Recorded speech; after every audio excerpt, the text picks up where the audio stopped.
राधे राधे प्रणाम। हम पूनम अपने यूट्यूब चैनल पूनम सरिता संगीत में आप सबके तहे दिल से स्वागत करते हैं। आज बहुत सुंदर अवसानी माँ तक भजन लेकर है, आप सब सुने कैसे लगा कमेंट में ज़रूर बताएंगे। खूब सारा प्यार और आशीर्वाद बनाए रखिए। अगर चैनल पर नया है ना आप सब तो चैनल को सब्सक्राइब जरूर कर जाइए, वीडियो ज़्यादा से ज़्यादा शेयर करें। ये भजन कैसे लगा कमेंट के माध्यम से आप सब जरूर बताइए। खूब सारा प्यार और आशीर्वाद बनाए रखिए।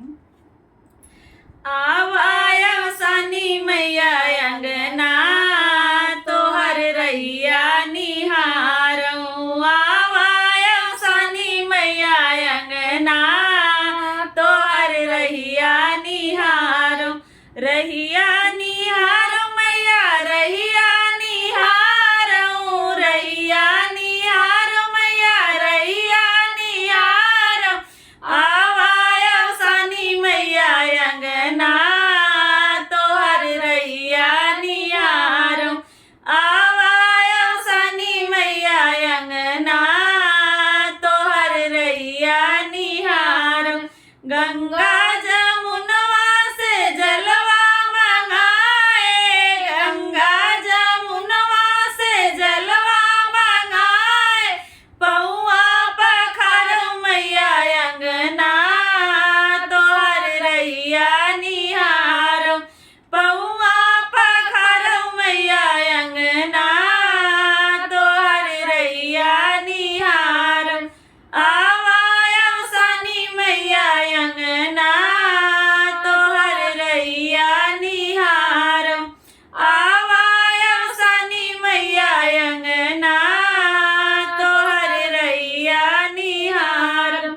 बाग बगैचा से फूलवा लियाए। बाग बगैचा से फूलवा लियाए।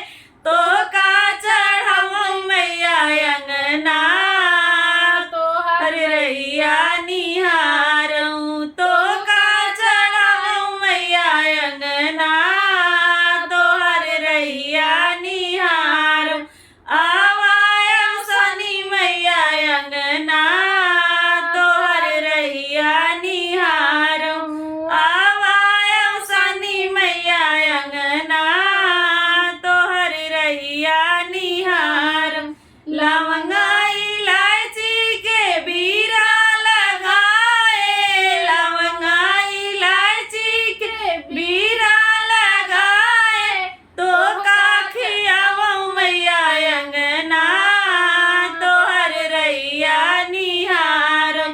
भोगवा लगावऊं मैया अंगना तोहर रैया निहारऊं।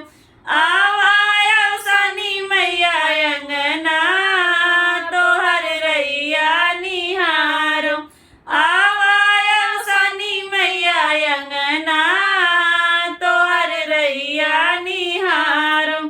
अपने आंगनवा मैया आसन बिछाए। अपने आंगनवा मैया आसन बिछाए।